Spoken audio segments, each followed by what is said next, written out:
Seigneur bien-aimé, nous te remercions pour le concours des circonstances dans nos vies. Merci pour les moyens que tu utilises pour nous conduire. Tout n'est pas rose autour de nous, mais nous voyons l'empreinte de ta main puissante sur nous. Sois glorifié, Père, dans le nom puissant de Jésus. Bonjour mon frère, bonjour ma sœur, que le Seigneur nous bénisse encore ce matin. Nous allons partager notre parole quotidienne, notre méditation de ce jour, sous le thème « Accepter la volonté de Dieu ». En ce moment précis, plusieurs d'entre nous traversent des situations difficiles, plusieurs d'entre nous traversent des moments très compliqués. Mais ce que je voulais vous dire, ce que je dois nous dire ce matin, c'est que le Seigneur, il est vivant. Il est ressuscité pour nous et il a tout accompli à la croix pour nous faire grâce chaque jour sur terre. Nous allons lire la parole de Dieu dans Matthieu 26, le verset 38 à 42. « Mon âme est triste jusqu'à la mort, disait Jésus, restez ici et veillez avec moi. » Puis ayant fait quelques pas en avant, il se jeta sur sa face et pria ainsi, « Mon Père, s'il est possible que cette coupe s'éloigne de moi, toutefois non pas ce que je veux, mais ce que tu veux. » Et il vint vers les disciples qu'il trouva endormis, et il dit à Pierre, « Vous n'avez donc pu veiller une heure avec moi, veillez et priez afin que vous ne tombiez pas dans la tentation. L'esprit est bien disposé, mais la chair est faible. » Il s'éloigna une seconde fois et pria ainsi, « Mon Père, s'il n'est pas possible que cette coupe s'éloigne sans que je la boive, que ta volonté soit faite. » En tant qu'enfant de Dieu, nous devons accepter la volonté de Dieu et s'y soumettre. La volonté de Dieu n'est toujours pas simple, ni facile ou compréhensible. Elle ne semble toujours pas bonne à nos yeux, mais ça reste la volonté de Dieu, la volonté de notre Père.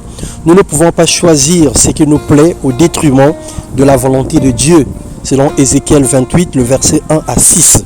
Le Seigneur reste le maître suprême de notre vie, il reste le propriétaire de notre esprit, il reste le Père de gloire. Et tout ce qu'il nous propose, tout ce qu'il nous demande, c'est ce qu'il pense lui comme étant bien pour nous. Même si nous ne comprenons pas la chose, même si nous pensons que la chose, elle est hyper difficile, mais faisons confiance à notre Dieu. Faire la volonté du Père, c'est vivre la bénédiction de l'Éternel qui ne se fait suivre d'aucun chagrin.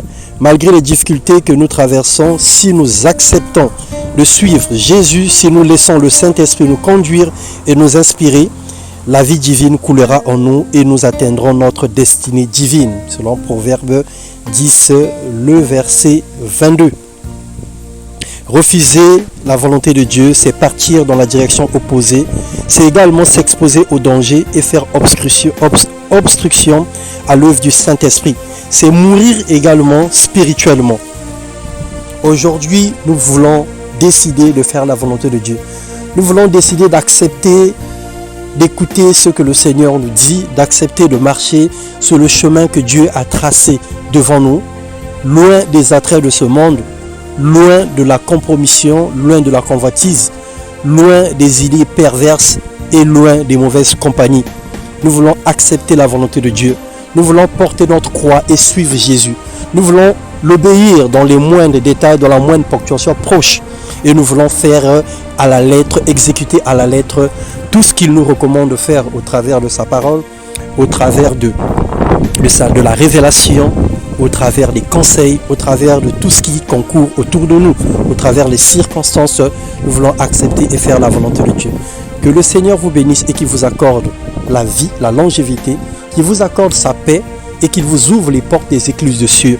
Quelle que soit la situation par laquelle vous êtes en train de traverser, nous levons les yeux vers les montagnes, nous levons nos mains vers le ciel, le signe de dépendance, pour demander secours à notre Père, parce qu'il est le maître de temps et des circonstances.